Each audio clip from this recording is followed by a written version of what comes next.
Hey, y'all. Today I'm doing a mystical interpretation of Genesis 2, 1 through 3, the seventh day of creation, where God rests from all his work.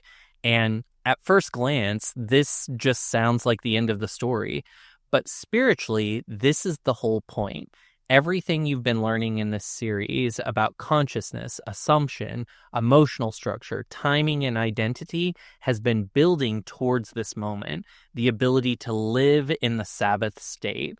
This is the state where you know your desire is fulfilled, even when nothing in the outside world has caught up yet. Neville Goddard said it plainly: your assumption, though false, if persisted in, will harden into fact.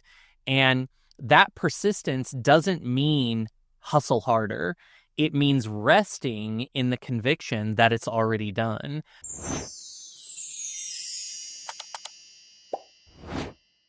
So let's break down this final phrase of creation and really make sure that we understand the full co-creative process. Genesis 2:1 says, "The heavens, the earth, and all their vast array were finished." And this isn't about stars and dirt. This whole story isn't a story of cosmology. This is about you and the process you've just completed inside of yourself. You've imagined it. You've cleared space. You've planted the seed. You've lived in the identity of who you know yourself to be in co-creation with God. And you've watched it start to move. And now it's finished.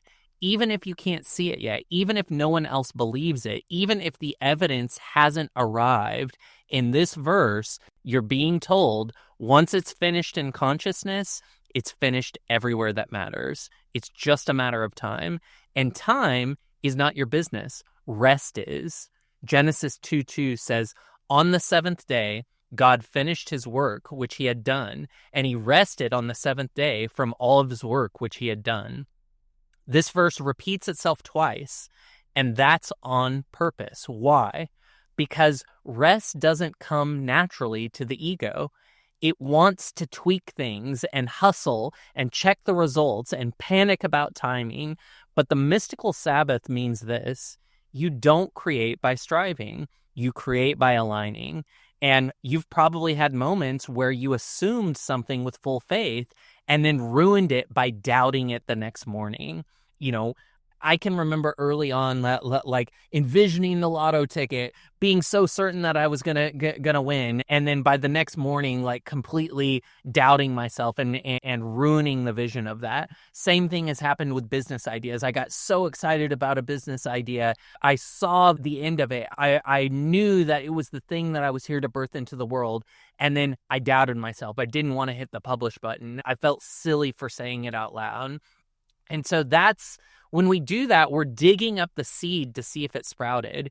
And you can't grow a harvest if you keep pulling the seeds out of the ground. That's us breaking the Sabbath. But if you've ever said, "No, I've done the work. I know who I am now. I'm going to walk in peace until it shows up," that's when you've entered the Sabbath state. And often that's when the breakthrough lands. That's when the inspired action takes hold of us. That's when the Holy Spirit moves on our heart. Genesis 2:3 says, "God blessed the seventh day and made it holy because he rested in it from all his work which he had created and done." Blessed and holy are the keys here. The Sabbath isn't just the absence of activity, it's the presence of divine trust. You know, to rest is to bless your assumption, to call it holy. It's not lazy. It's to say, this thing that I've assumed is sacred, and I no longer need to force what has already been set in motion. In your career, this is the moment that you stop refreshing your inbox. You stop second guessing your pitch. You stop changing the offer every 3 days. Instead, you walk like somebody who already received the answer. You move like someone who's already whole, and you live like the results are inevitable because in the invisible world they already are, and you will start to have all kinds of evidence that shows up. Synchronicities happen. It happens in such a magical bridge of incidents that it feels like a miracle. And the seventh day seems simple. It's just resting in our assumption and knowing that it is good, knowing that it has happened, and that we're just waiting for the process of the seed to grow. But that can be difficult because our monkey mind pops in, or the world around us says, you got to be working hard. You got to hit the pavement. You've got to outwork everyone around you. But that's not creating with God. That's creating with Egypt. That's creating with Babel. That's not using your divine power. It's using your human intellect, but intellect is never going to outpace insight. So let's put together a prayer practice that allows us to anchor this concept in. We'll call it entering the Sabbath state. And this practice is for when you've done the work, but anxiety keeps creeping in. So sit still, close your eyes, take a deep breath, and bring to mind the thing you've imagined, the version of you that you've assumed. Feel whatever's comes up in your body. We want to somatically track what's happening in our nervous system after we hold that image, that assumed, imagined place in our mind. And then once we've settled into that space, say silently or aloud, it is finished. I now rest in what I've created. The world will rearrange itself in perfect timing. I don't need to lift a finger and worry. And then feel the lightness of actually believing that, actually knowing that.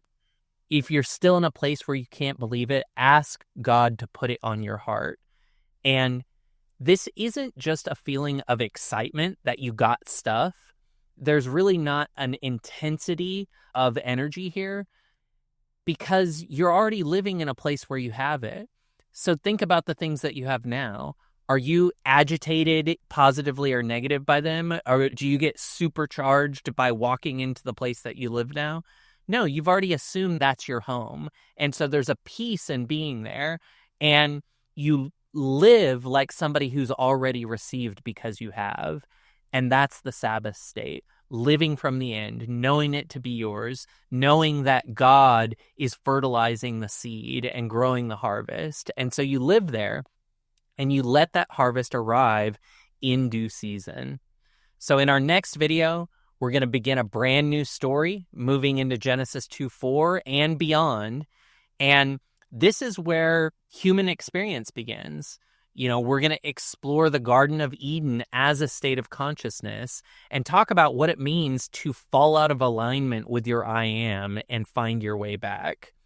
To get an email when that next video is released or to request a Bible verse interpretation, go to BibleMystic.com. And if you've ever struggled to let go after you've done the inner work, like, comment, and subscribe. Let's grow in community together. Share down in the comments. What would it feel like to just rest? Not because you've given up, not because you're lazy, but because you know it's already done. Let us know. We'll see you in the next one. Bye, y'all.